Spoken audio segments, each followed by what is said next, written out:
This is what is going on.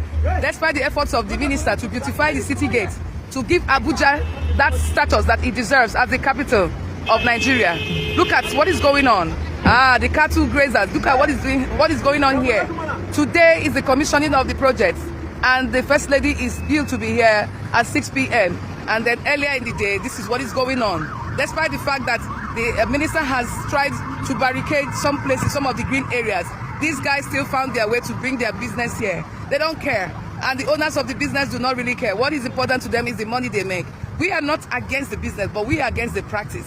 Something needs to be done. Some persons say ranching is the solution. We need to do something about it because this does not augur well for us as a nation. Thank you. Now, for over the years, most Nigerians always believe that it is because they don't see the green area. There is no grass area. Like, there is no place now to graze. That is why they go trespassing people's property, entering people's farm to, feed their cattle. But that is just opposite of what you are thinking. For a normal Fulani man who is a pastoralist, wherever their cattle passes, it is a sign of dominion. It is a sign of dominion. It is a sign that, we are dominating here. We are conquering here. As far as you can roam your cattle around the territory belongs to you. This is the mentality of nomadic Fulani people. Okay, they are nomadic in nature. They move cattle from one place to the another at a time.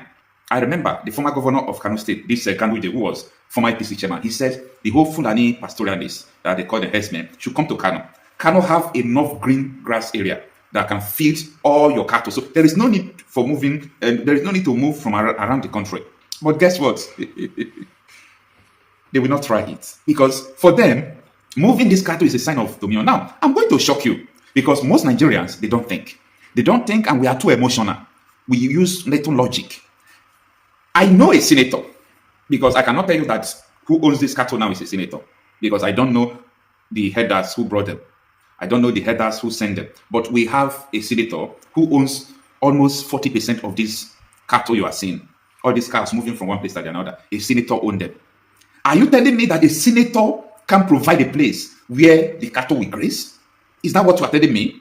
Are you telling me that a high-ranking senator cannot provide where these people, even though it's not ranching, cannot send these people to where they can graze? We have forest area, all those things, but coming into the metropolitan city, coming into urban Abuja, city center, federal capital territory, come and graze there. You people don't understand what is going on. See, you see the cows you are seeing there. The owner is feeling so happy. You know what? We are dominating. The people, see, in Nigeria here, if you understand, when they tell you that Nigeria have different culture, Nigerians have different mentality as well. Very useless kind of mentalities. It is Nigeria, you will see it. Where a man will feel that by trespassing your farm, by raising down your farm with their cattle, is a sign that they are dominating you. That kind of mentality have no place in modern civilization. It has no place at all. Where someone will feel by carrying cattle across your community, meaning the community belongs to him. I was watching this is an incumbent governor of Bauchi, Bala Mohammed. You know, that is the man that brought the second wave of Fulanis into Nigeria. He said that on Chinese television. He said that Fulanis are global citizens. Every place is their own. Wherever they step their feet is their own. Like, what kind of people have this mentality? That if you step in my family, it belongs to you. You step in my home, it belongs to you. You see, that is why they came to Benue. They tell Benue people, this land belongs to us. They came to Nigeria, they said Nigeria belongs to us. They don't have a place, then so they call wherever they are their place. A senator owns this cattle for God's sake. A high-ranking senator owns this cattle for God's sake. And the person is in the House of Assembly. Now, Wike, who is a very noise-maker or noise-making politician, Wike is also somebody that showed that he's strong. Like, when it comes to all this using forces, using political power, Wike always shows that he's strong. But when it comes to the cattle, the movement of cows in Abuja, Wike said, I can't go there. It is a national security issue. That is what FCT minister said. It is a national security issue. The movement of cattle is a national security issue. You people don't know what is coming. See, it is going to take years, decades. These people are establishing what you will call normal. They are normalizing abnormalities. How could you say that this is a normal thing? No, how could you?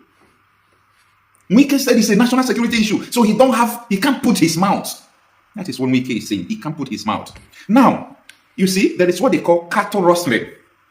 Cattle rustling. They said Bororo Fulanis came into Nigeria and they started rustling cattle with the normal Fulanis that have been in Nigeria who are herdsmen moving from one place to the other.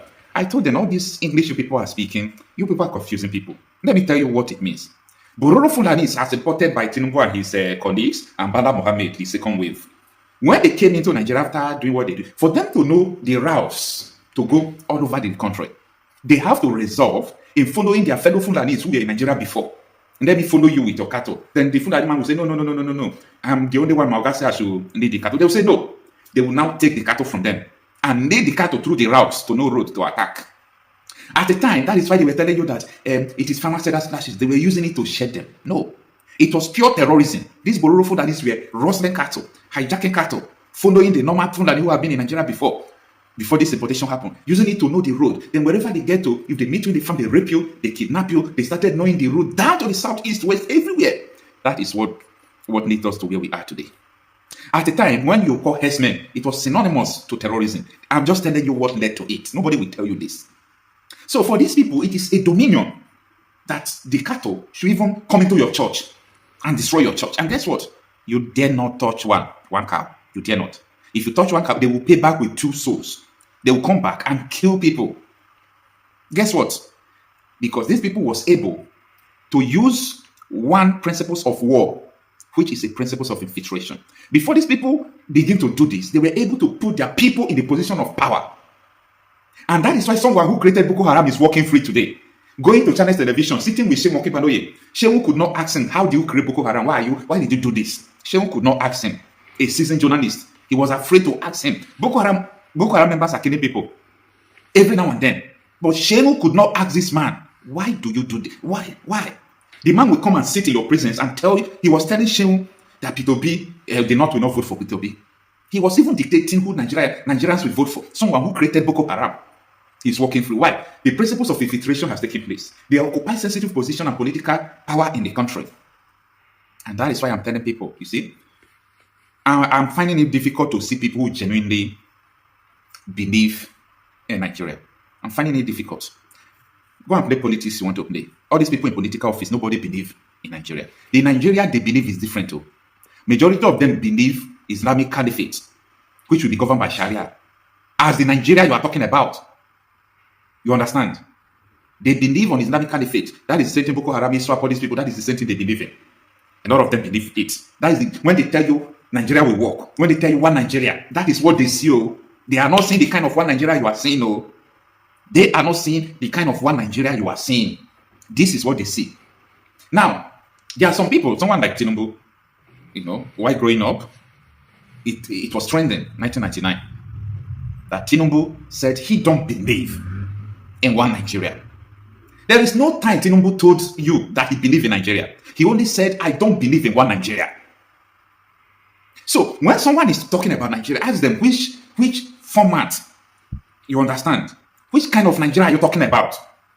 Even when someone will tell you a new Nigeria is possible, ask them which kind of Nigeria, because everybody have different mentality, different vision about Nigeria. Guess what? That is why what people requested before called restructuring didn't work. You know why? Because they were different, or they are different ideologies about Nigeria. Kasim Shettima was saying, restructuring my foot. Like, which kind of restructuring are you talking about? He said, restructuring my foot. Because the restructuring Nnamdi Kanu was talking about is different from the one he's talking. The restructuring Goodluck Jonathan was talking about, that is the same restructuring Nnamdi Kanu was talking about. It's totally different from restructuring in the mentality of Kasim Shettima. In the mentality of Kachala or Abuyendo, all those terrorists, or in the mind of Gumi, even in the mind of Ademodu Sharif and the rest of them, restructuring means stopping Islamic agenda in Nigeria. So when you are saying a new Nigeria is possible, define to us the kind of Nigeria you are talking. Is it the one Tinubu said one Nigeria is not possible again, that you don't believe in it? Or is it one Nigeria of the Boko Haram and Ademodu Sharif them? Or is it one Nigeria of Sheikh Gumi?